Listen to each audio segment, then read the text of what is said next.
Fresh out of the shower, Cappy, answering some requests, as long as you've got questions and money. I, the world's only professional asshole, and America's older brother, will give you the swift kick in the ass you deserve because your parents did not. Hey, asshole, I've been following your channel for a year now and absorbing your wisdom. You have indirectly helped me to succeed my second engineering year by asking people to knock it off and stop being lazy fucks, so thank you. 20-year-old male living in France. That's why his English is a touch off. Hit the gym, practice martial arts, and learn car mechanics through internship every summer. Thanks to my Middle Eastern parents, I have chosen to pursue a mechanical engineering degree at a good French university. There is some value in having Asian or Middle Eastern, like, crack you in the skull. You get your ass into I remember there was a Persian gal that wanted to date me. And she had switched from biology to some bullshit philosophy or whatever. And her dad is like, I'm not paying for that. I'm like, man, there you go, Dad. There you go. And I wouldn't dare. I'm like, no. It's also because I think she was Muslim and she wouldn't have premarital sex. I was like, no. Those girls are so funny. They think you're going to date them if they're not going to have sex. It's like, then why the fuck would I? Well, then we're friends. Hey, I guess we're friends. Can't we be friends? It's a Vic Volare song. Look him up. I have an IQ of 110, which is above average in France, but obviously no match with the old cat. Well, did you try? I didn't try. I was a great C- student when I was younger. During my first year in college, I have gained big interest in computer-aided design, which consists of creating 3D turbo machinery such as engines or pumps using computer software. After diving deeper into it and spending countless nights learning via the internet, I've created 2 successful projects, which impressed my college CAD professor. Besides, well, your college professor probably isn't as good as you, besides mastering a handful of different design software. So I have, after watching 2 mandatory part-time jobs every man must have video, been wondering if it would be a good, successful idea to launch my own business in CAD and turbo machinery at 20, because I lack professional experience in the industry, or rather wait until I graduate and start this business after I gather some industrial experience. The only thing I don't possess is state-of-the-art software that aerospace companies use, but I can still produce small-scale quality models such as micro gas turbines and small turbo machines, axial compressors, pumps, radial compressors, even turbochargers. If you can also provide some general advice, time saver on launching online businesses and errors to avoid, that would be great. I like a video response so everybody gets this benefit from. How nice of the guy paying for this. All right. So I asked you, is there a demand for such things, or is this just a hobby you want to do, and how much time would it take? Would this interrupt your studies? He says, is there demand for such things? Yes, there's demand for microjets among RC plane builders at Francis. There are no companies who design or sell such sort of engines. There's a growing general demand on CAD services online, not turbo machinery related, which I can do easily. Will it interrupt your studies? No, it won't. A really complex model would take me a week or 2 to finish. If I work 1 hour or 2 every night after college, there's no problem. I have this time, especially on weekends. Besides, I expect a year or more for business to start running, blah, blah, blah, blah, blah. There's a hobby, All right. Here's the deal, kid.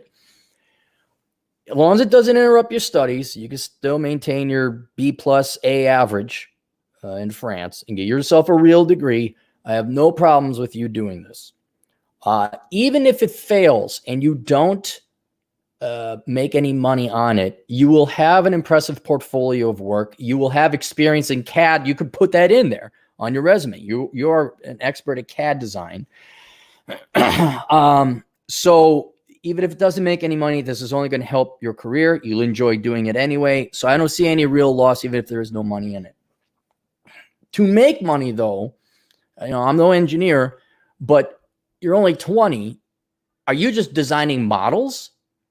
Because I again, no engineer, but I'd imagine that there are performance prerequisites required of a turbo engine or a jet engine or any kind of compressor, any kind of mechanics, any kind of machinery, any kind of engine, that you would have to be a mechanical engineer. No, yeah, that will work. Like the pistons they have enough of a diameter or circumference that'll press out that many cc's in energy. In other words, are you just making pretty pictures, or are these machines that actually work because you also have the engineering ability or knowledge to know the math and the physical requirements of the engine, say, yes, I can design this, but it works too. In other words, are you putting the cart before the horse? It has to work, which I don't know at 20. I mean, unless you're a wunderkind.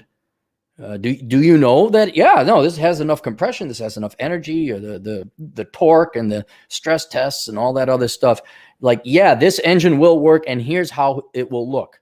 Or am I misunderstanding something about CAD design? Like, oh yeah, it's programmed in there or something like that. And to be more direct, is what you're designing, will it work?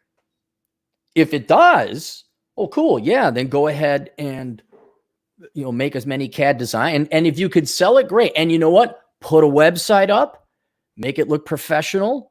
Even if you're not making money, just be honest with the guy, because they say, well, I've been trying to run this business, a little side hobby of mine. I do CAD design. And boom, you're going to have like the fact you put together a website that looks professional. Don't spend too much time on it or money, but make it look good.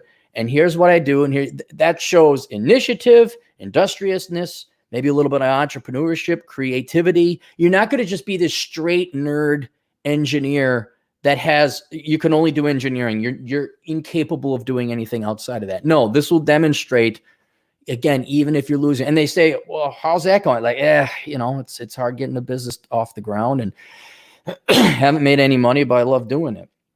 And I think that will help and give you a big edge over the other engineer graduates when you graduate and you start applying for jobs, if they ever open up the world economy again.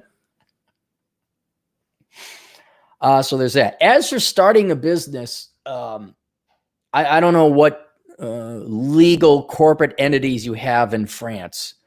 In the United States, we got corporate S corps, C corps, LLCs, partnerships, limited liability. We have a potpourri of type of business entities you can form. In London or Britain, it's what, PLCs? I don't know what it is in France, and I don't know what the legalities of it are. But dude, for now, just keep it nice and small. If there's something equivalent to United States LLC, limited liability company, where it's small, the registration costs aren't that much.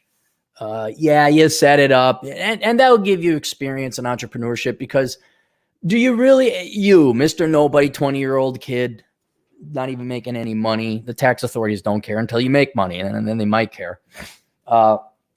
Do you need to go through all the formal official channels? No, not really.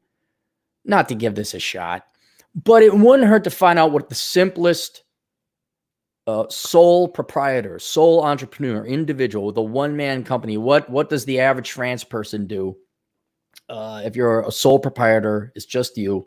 What business entity in France did they set up? Go through that process. Again, this is assuming you're not even making any money. So I go down to the provincial capital. I go to the Department of Commerce or the Department of Business. I get my business license.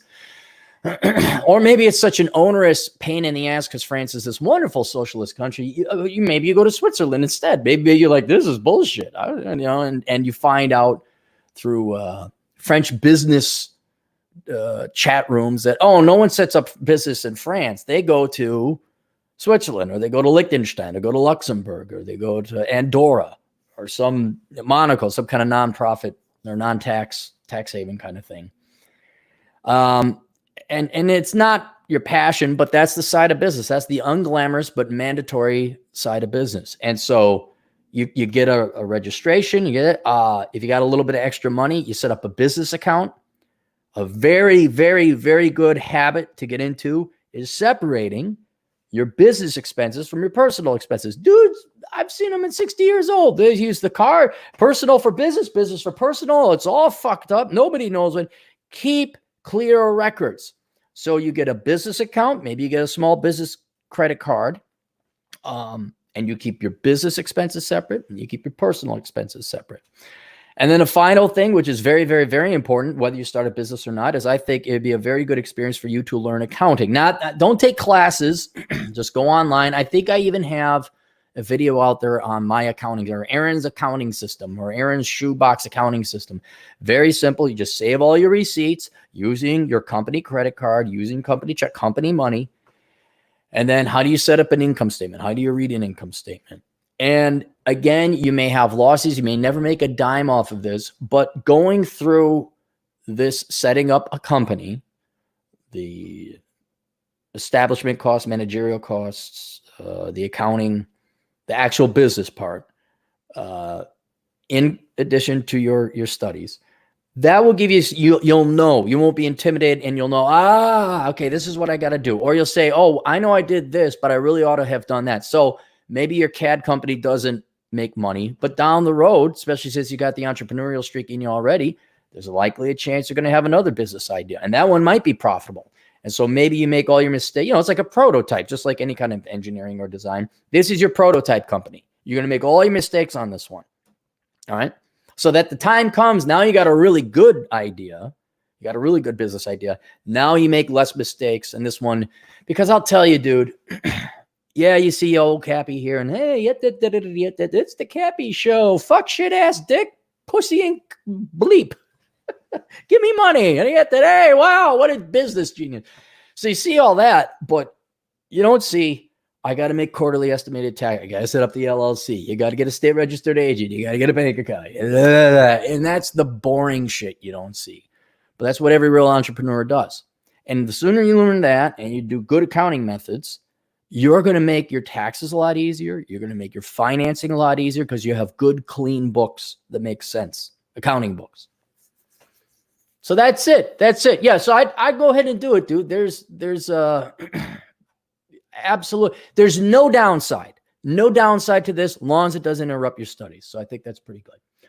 All right. Questions, answers, links down to all my cool shit below. Visit assholeconsulting.com. June is no longer Worthless Degree Awareness Month, but July is How Not to Become a Millennial month. So July, learn how not to become a millennial. Get the book, How Not to Become a Millennial. And there you kids go. We'll see you guys later. Toodles.